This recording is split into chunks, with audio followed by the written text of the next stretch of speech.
Hello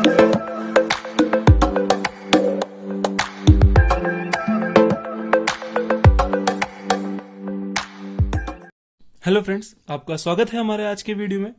तो जैसा कि मैंने आपसे कहा था कि आज हम बात करेंगे कैलकुलेशंस, कुछ कैलकुलेशंस देखेंगे बोर ने जो दिए। तो उससे भी पहले हम फॉर्मूले फाइंड करेंगे, कुछ जो भी हमारे पास दो इक्वेशन मैंने आपको लिखवाई थी, याद है? ठीक, तो हम क्या क्या पढ़ेंगे इस वीडियो में? तो हम केवल रेडियस की बात करेंगे, रेडियस निकालेंगे। तो वैसे तो हम रेडियस की बात करेंगे और एनर्जी की बात करेंगे। एनर्जी कौन कौन सी? काइनेटिक एनर्जी, ठीक, और पोटेंशियल एनर्जी और टोटल एनर्जी, ठीक। उसके बाद हम वेलोसिटी ऑफ इलेक्ट्रॉन बात करेंगे, रेडियस ऑफ इलेक्ट्रॉन, ठीक। इन सब के बारे में हमें बात करना है आगे। तो आज का वीडियो तो हमारा केवल रेडियस के ऊपर होगा, ठीक, कि रेडियस कितना होगा इलेक्ट्रॉन का जो भी शेल में है ना। तो आइए स्टार्ट करते हैं। तो सबसे पहले तो जो हमारे पास इक्वेशन थी उसे लिख लेते हैं आपके लिए। तो पहली इक्वेशन क्या थी, याद है? NH अपॉन में 2 pi is equal to MVR। इसके लिए मैंने आपको पहली इक्वेशन कही थी। फिर दूसरी इक्वेशन क्या थी हमारी, याद है? 1 अपॉन 4 पाई एप्सिलॉन नॉट, याद है? Z E स्क्वायर अपॉन में R स्क्वायर, रेडियस का square, is equal to MV square by R। अब हमें इन दोनों फॉर्मूलों का यूज करके हमें रेडियस फाइंड करना है। तो आप ये मत सोच लेना कि यार रेडियस ये तो सर यहाँ से R इसको इधर ले आओ हो गया, नहीं, हमें इन दोनों फॉर्मूलों का यूज करना है और रेडियस फाइंड करना है। तो सबसे पहले तो इधर देखिए, n क्या है इधर? नंबर ऑफ शेल्स जो कि फिक्स होंगे। h प्लैंक कांस्टेंट है, 2 पाई कांस्टेंट है, 4 पाई एप्सिलॉन नॉट ये भी कांस्टेंट है, z एटॉमिक नंबर है, इलेक्ट्रॉन E स्क्वायर मतलब E की वैल्यू भी फिक्स है 1.6, R स्क्वायर रेडियस हमें निकालना है, m मास ऑफ इलेक्ट्रॉन। तो अब आप सोचिए, हमें अगर रेडियस चाहिए तो हमें वेलोसिटी को हटाना पड़ेगा, तो हमें रेडियस मिल जाएगा, क्योंकि हमें रेडियस का फॉर्मूला चाहिए ना कि वेलोसिटी का, ठीक। तो अब ऐसा क्या करें कि यहां से वेलोसिटी हट जाए? तो हम बहुत कुछ कर सकते हैं। हम चाहे तो v की वैल्यू अलग से निकाले, NH अपॉन 2 पाई, ये MR इधर आ जाएगा और v की वैल्यू इधर रख दे, तो ये बहुत बड़ा कॉम्प्लिकेटेड हो जाएगा। तो हम क्या करते हैं, फर्स्ट इक्वेशन का स्क्वायर कर देते हैं, ठीक। फर्स्ट इक्वेशन का स्क्वायर करके डिवाइड कर देते हैं सेकेंड इक्वेशन से। तो आप समझे कि नहीं? तो देखते हैं एक बार। फर्स्ट इक्वेशन का स्क्वायर मतलब n square H square upon में 4 पाई स्क्वायर, है ना, is equal to m square v square और r स्क्वायर। ये हो गया फर्स्ट इक्वेशन का स्क्वायर। इसको डिवाइड करना है सेकंड इक्वेशन से, है ना।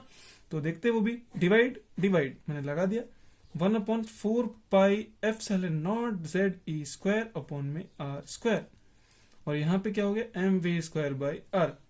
अब देखते हैं क्या क्या कैंसिल हो रहा है। तो n स्क्वायर तो कैंसिल नहीं हो रहा है, h भी कांस्टेंट है, कैंसिल मतलब कांस्टेंट मतलब कहीं पे है नहीं, इधर तो कट नहीं रहा है। तो 4 पाई स्क्वायर इधर, 4 से 4 कैंसिल, पाई से 1 पाई कैंसिल, है ना, और m से एक m कैंसिल हो गया, और कुछ कट रहा है। तो एक बार इसे अच्छे से लिख लेते हैं तो आपको और अच्छे से समझ में आएगा और चीजें क्या क्या कटेंगी इसमें, ठीक। तो जब मैंने इसे ऐसे लिखा, मतलब आप समझ गए होंगे ना, मैंने उलट के इसे लिखा है। तो v स्क्वायर से v स्क्वायर तो कैंसिल हो गया, ये r स्क्वायर से ये r स्क्वायर कैंसिल हो गया। अब देखिए हमें रेडियस का फॉर्मूला ऑटोमेटिक मिल गया। क्या मिला?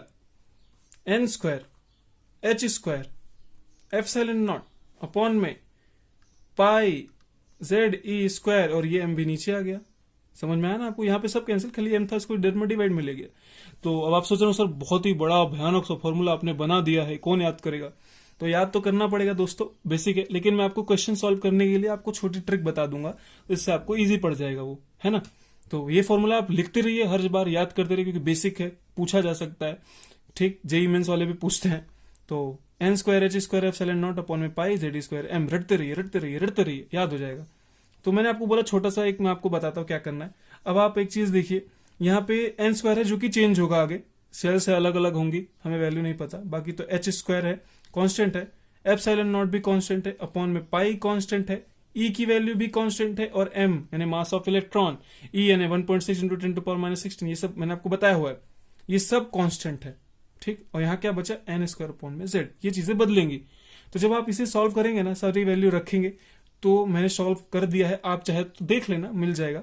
0.529 आती है value into n square by Z। तो ये शॉर्ट सा हो गया, इसको ऐसे भी लिख सकते हैं 0.53 इंटू n स्क्वायर अपॉन में Z। तो ये R मिल गया हमें कोई भी सेल के लिए, R nth सेल, कोई भी सेल के लिए रेडियस चाहिए हो तो हम ये फॉर्मूला लगा सकते हैं। समझ में आया? बेसिक फॉर्मूला आप ये याद करते रहिए, आपको अच्छे से समझ में आएगा। और जो मेन फॉर्मूला है, मेन तो यही है, बेसिक है, बाकी ये क्वेश्चन सॉल्व करने के लिए आपको बहुत हेल्प करने वाला है। ठीक है, तो आगे भी हम देखते रहे, आगे भी हम अगली वीडियो में जब देखेंगे तो हम वेलोसिटी का देखेंगे। ठीक, बाकी अभी हम स्टार्ट करते हैं, कुछ न्यूमेरिकल्स देखते हैं इसके ऊपर कि कौन कौन से न्यूमेरिकल्स बनाए जा सकते हैं। ठीक, तो भाई लोग क्वेश्चन पढ़ो। Find radius of first second third shell of hydrogen atom, जिसके लिए जेड की वैल्यू 1 होती है, हमें पता है एटॉमिक नंबर उसका 1 होता है। ठीक, तो हमें क्या पूछा है? फाइंड द रेडियस, हमें रेडियस चाहिए फर्स्ट शेल का भी, सेकंड शेल का भी और थर्ड शेल का भी। मतलब ये न्यूक्लियस होगा मान लो हाइड्रोजन का, इसका first shell, second shell, third shell बना दे रहा हूं, आप समझ जाओ। तो हम डायरेक्ट फॉर्मूला लगा के कर सकते हैं भाई, है कि नहीं?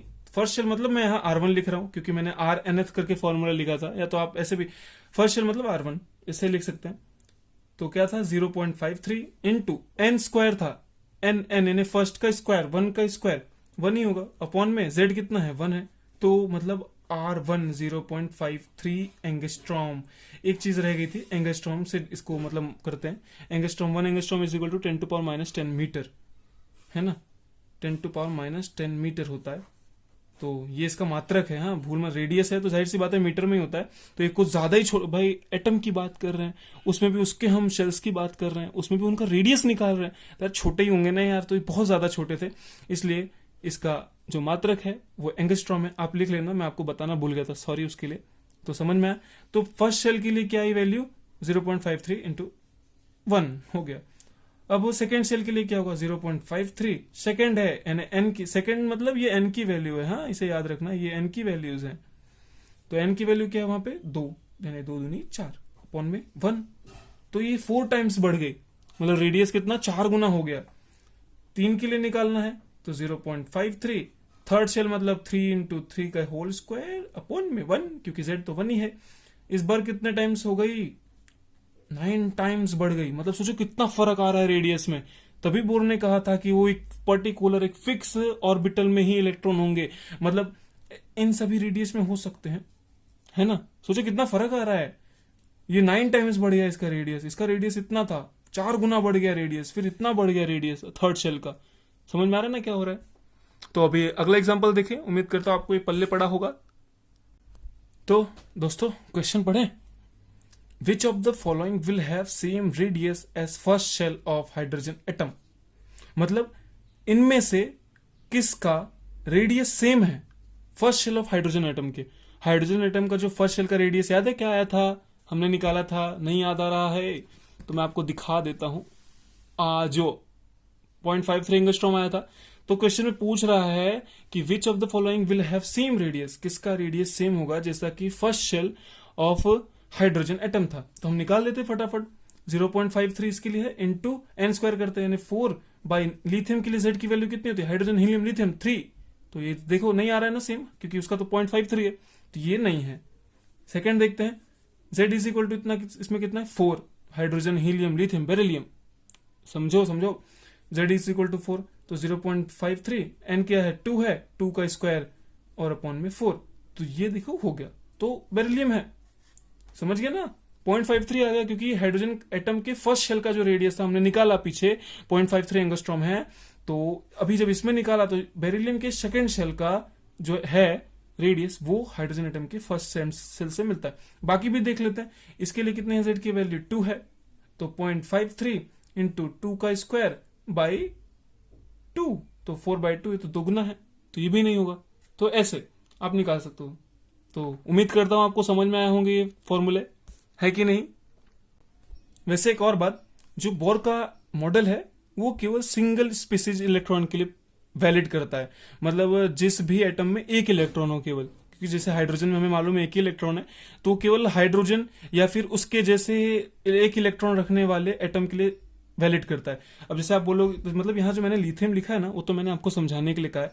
रियलिटी ये है कि लिथियम, अगर बोर का मॉडल अगर उसमें वैलिड कराना है तो लिथियम यानी हाइड्रोजन हीलियम लिथियम 3 होता है उसका एटॉमिक मास, मतलब उसमें 3 इलेक्ट्रॉन है, तो लिथियम प्लस प्लस मतलब 2 इलेक्ट्रॉन निकल गए, Li प्लस मतलब 1 इलेक्ट्रॉन निकला, 2 प्लस मतलब 2 इलेक्ट्रॉन निकल गए, तो लिथियम प्लस प्लस मतलब 1 इलेक्ट्रॉन बचा, तो ये इसके लिए वैलिड है। तो मैं आपके लिए लिख देता हूं एक बार, आपको ज्यादा अच्छे से समझ में आएगा। तो एक बार पढ़िए इसे। Valid only one single electron species, जैसे हाइड्रोजन है, एक इलेक्ट्रॉन है, उसके लिए वैलिड करता है। हीलियम है, हीलियम के लिए वैलिड नहीं करेगा, हीलियम के लिए वैलिड नहीं करेगा, लेकिन हीलियम प्लस हो जाए, मतलब अब हीलियम प्लस मतलब उसमें दो नहीं एक इलेक्ट्रॉन है, प्लस मतलब एक इलेक्ट्रॉन हमने निकाल लिया, इसमें एक इलेक्ट्रॉन है, तो अब वैलिड करेगा। बोर का एटॉमिक मॉडल केवल सिंगल स्पीसीज इलेक्ट्रॉन के लिए था कि एक ही इलेक्ट्रॉन जिस भी एटम में हो उसके लिए वैलिड करेगा। लिथियम ले लो तो उसके लिए वैलिड नहीं करेगा, लेकिन लिथियम प्लस प्लस उसके लिए वैलिड करेगा क्योंकि एक ही इलेक्ट्रॉन है। फिर बेरिलियम आता है तो उसके लिए वैलिड नहीं है, फिर वही बात प्लस प्लस प्लस, ठीक, उसके लिए वैलिड है, एक ही इलेक्ट्रॉन है। इसका मतलब जो बोर का एटॉमिक मॉडल था वो केवल केवल only on single species electrons के लिए वैलिड करता था जिसमें एक इलेक्ट्रॉन, इसलिए हम ज्यादातर आपने देखा होगा हमने हाइड्रोजन के एग्जांपल लिए, ठीक, या फिर हम लिथियम प्लस प्लस के ले सकते हैं, plus plus plus lithium plus, और यहाँ बेरिलियम है ना। तो ऐसा, तो उम्मीद करता हूँ आपको हमारा वीडियो अच्छा लगा होगा और समझ में आया होगा। तो अगर प्लीज यार समझ में आया तो शेयर वेयर करो, ठीक, अच्छा लगेगा। तो तब तक के लिए बने रहिए और प्लीज शेयर सब्सक्राइब लाइक जो कुछ भी होता है वो कर देना। तो थैंक यू।